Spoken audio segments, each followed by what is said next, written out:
तो चलिए सीधा मुद्दे पर आते हैं। आज के इस एक्सप्लेनर में हम सुभाष चंद्र बोस से जुड़े उस विशाल और एक तरफा मिथक को डीकोड करने वाले हैं जो अक्सर उनके विराट व्यक्तित्व को बस एक ही दायरे में समेट देता है। आज हम उस महानायक के कई अनछुए पहलुओं को खोलेंगे, एक बहुत ही प्रैक्टिकल आर्थिक योजनाकार, महात्मा गांधी के एक मजबूत वैचारिक समकक्ष और हाँ, एक बेहद साहसी सैन्य रणनीतिकार के रूप में। हमारे पास जो सोर्स मटेरियल है उसके आधार पर हम इतिहास के उन पन्नों को पलटेंगे जो उनके जीवन की पूरी तस्वीर पेश करते हैं। स्क्रीन पर दिख रहा महात्मा गांधी का ये कोट वाकई बहुत दिलचस्प है। ये बात उस आम धारणा को पूरी तरह पलट देती है कि इन दोनों दिग्गजों के बीच सिर्फ और सिर्फ दुश्मनी ही थी। सच तो यह है कि गांधी जी व्यक्तिगत रूप से बोस की असीम देशभक्ति और उनकी क्षमता की बहुत गहराई से इज्जत करते थे। वैचारिक मतभेद अपनी जगह बिल्कुल थे, लेकिन आपसी सम्मान में कभी कोई कमी नहीं आई। इस रहस्य से परे उस असली इंसान को समझने के लिए हम इस चर्चा को 5 मुख्य हिस्सों में बांटेंगे। पहला, नेताजी भवन की विरासत। दूसरा, भारत के आर्थिक नियोजन की उनकी पहल। तीसरा, बोस और गांधी के वैचारिक मतभेद। चौथा, वो रोंगटे खड़े कर देने वाली पनडुब्बी की खतरनाक यात्रा। और आखिर में उनकी गुमशुदगी से जुड़ी विरोधाभासी जांच। तो चलिए सबसे पहले बात करते हैं अध्याय 1 की, नेताजी भवन एक विरासत। इतिहास को भौतिक वास्तविकता से जोड़ना।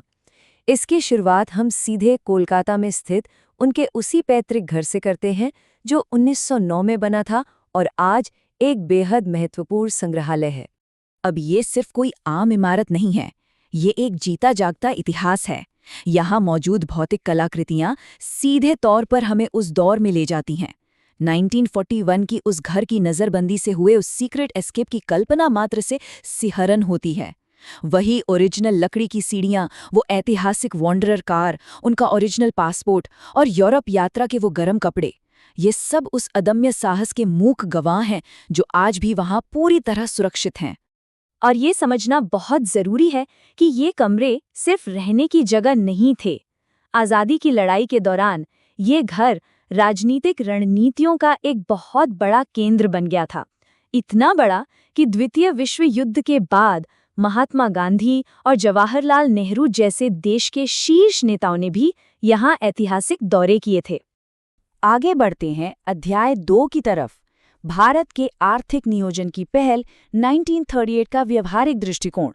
चलिए अब उनके बौद्धिक पक्ष को देखते हैं और समझते हैं कि कैसे उन्होंने भारत की मैक्रो इकोनॉमिक पॉलिसी के प्रणेता के रूप में अपनी विरासत बनाई।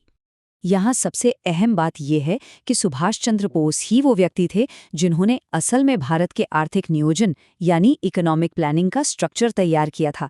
1938 में कांग्रेस अध्यक्ष बनने के बाद उनके अंदर भारत की उस जर्जर और शोषित औपनिवेशिक अर्थव्यवस्था को बदलने की एक जबरदस्त तड़प थी और इसी विजन के तहत राष्ट्रीय योजना समिति का जन्म हुआ। उन्होंने एक बहुत ही बैलेंस्ड अप्रोच की वकालत की।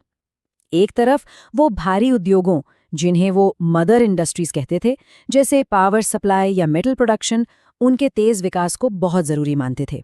लेकिन साथ ही उन्हें ये भी पता था कि ज़मीनी स्तर पर गरीबी मिटाने के लिए हाथ कताई और बुनाई जैसे पारंपरिक कुटीर उद्योगों को भी विदेशी इंपोर्ट से बचाना होगा।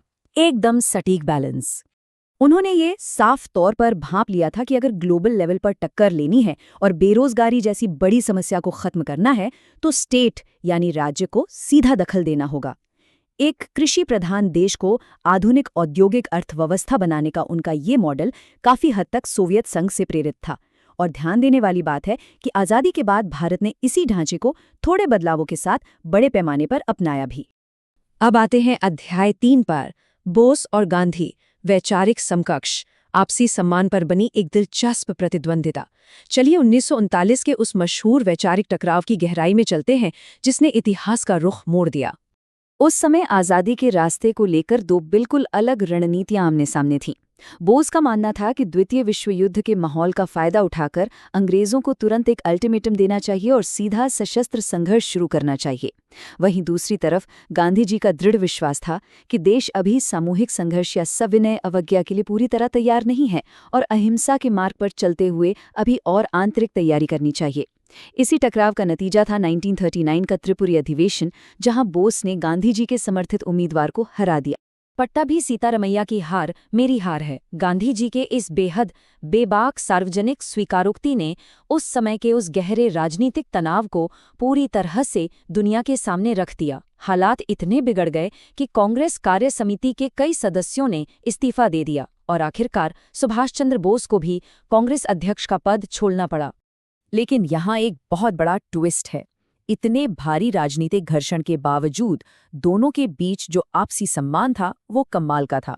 हैरानी की बात यह है कि 1944 में आज़ाद हिंद रेडियो से अपने संदेश में ये सुभाष चंद्र बोस ही थे जिन्होंने पहली बार गांधी जी को राष्ट्रपिता कहकर संबोधित किया था, और बदले में गांधी जी ने भी उन्हें देशभक्त शिरोमणि और मेरा बेटा कहकर बुलाया था। रास्ते अलग जरूर थे पर मंजिल एक ही थी। चलिए अब इस नैरेटिव का गेयर बदलते हैं और अध्याय 4 पर चलते हैं। पनडुब्बी की खतरनाक यात्रा, जर्मनी से जापान 1943। ये हिस्सा किसी हाई ऑक्टेन हॉलीवुड थ्रिलर से कम नहीं है। 9 फरवरी 1943 को जर्मनी के कील से शुरू हुई ये यात्रा कोई आम यात्रा नहीं थी। हिटलर से कोई ठोस मदद न मिलने के बाद बोस ने अपनी रणनीति बदली और पूर्वी एशिया का रुख किया। एक जर्मन पनडुब्बी U-80 से शुरू हुआ ये सफर हिंद महासागर से होता हुआ आखिरकार 13 मई 1943 को सुमात्रा में जाकर खत्म हुआ। ये एक ऐसा अंतर्महाद्वीपीय सैन्य पैंतरा था जिसकी स्केल की कल्पना करना भी आज मुश्किल लगता है। उस माहौल के बारे में सोचिए। बिना किसी प्राकृतिक रोशनी वाली धातु की वो संकरी दम घोटू दीवारें और वो डीजल ईंधन की कभी ना जाने वाली तेज गंध, दिन भर समुद्र की गहराई में छिपे रहना और सिर्फ रात में सतह पर आना। इतने कठोर मिलिट्री अनुशासन के बीच भी एक बहुत ही दिलचस्प मानवीय पहलू देखने को मिलता है जब उनके सहयोगी आबिद हसन पनडुब्बी के सीमित राशन से दाल चावल निकालकर एक जुगाड़ू भारतीय खिचड़ी बनाते हैं और उसे जर्मन अधिकारियों के साथ शेयर करते हैं। ये वाकई एक कमाल की बात है। लेकिन इस पूरे सफर का सबसे खतरनाक हिस्सा था वो मिड ओशन ट्रांसफर। बीच समुंदर में जहां लहरें उफान पर थीं, 2 विशाल पनडुब्बियां सतह पर आती हैं और बोस अपने सहयोगी आबिद हसन के साथ एक छोटी सी रबर की नाव में उस तूफानी पानी को पार करके जापानी पनडुब्बी I-29 पर सवार होते हैं। 2 अलग अलग देशों की सेनाओं के बीच समंदर में ऐसा ट्रांसफर, इसके लिए जिस सामरिक अनुशासन और असीम मनोवैज्ञानिक धैर्य की जरूरत थी वो बिल्कुल बेमिसाल है। और अब हम पहुंचते हैं अपने आखिरी पड़ाव अध्याय 5 पर, गुमशुदगी विरोधाभासी जांच। अगस्त 1945 का वो अनसुलझा रहस्य। चलिए ऑफिशियल रिकॉर्ड्स के आधार पर इस जटिल मुद्दे को निष्पक्ष रूप से समझने की कोशिश करते हैं। दशकों तक भारत सरकार ने इस ताइहोकू विमान दुर्घटना की सच्चाई जानने के लिए 3 अलग अलग जांच कमेटियां बैठाईं और उनके निष्कर्ष बिल्कुल एक दूसरे से उलट। 1956 की शाहनवाज समिति और 1974 के खोसला आयोग, दोनों ने ही इस बात की पुष्टि की कि मृत्यु उसी विमान दुर्घटना में हुई थी। लेकिन फिर 2005 में जस्टिस मुखर्जी आयोग की रिपोर्ट आई जिसने एक बिल्कुल अलग ही बात कह दी। उनका निष्कर्ष था कि उस दिन कोई विमान दुर्घटना हुई ही नहीं थी।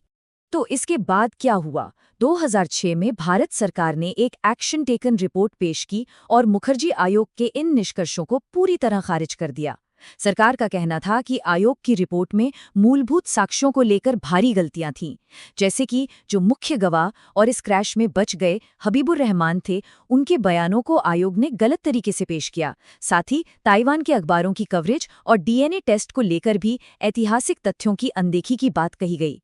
ये पूरी सोर्स सामग्री आखिर में एक बहुत ही गहरे सवाल के साथ छोड़ जाती है। सोचने वाली बात है, कोई भी राष्ट्र एक ऐसे ऐतिहासिक दिग्गज के इतने विशाल और ठोस प्रभाव को कैसे संजो कर रखे, जबकि उनके जीवन का आखिरी पन्ना आज भी एक अनसुलझा रहस्य है। क्या महज इस रहस्य के इर्द गिर्द ही घूमते रहना चाहिए, या फिर उनके उस अडिग साहस, उनकी बेमिसाल आर्थिक दूरदृष्टि और उस असीम देशप्रेम को याद रखना चाहिए जिसने असल में आज़ादी की नींव रखी? ये एक ऐसा सवाल है जिस पर हम सबको विचार करना चाहिए। आज के इस एक्सप्लेनर में साथ जुड़ने के लिए बहुत बहुत धन्यवाद।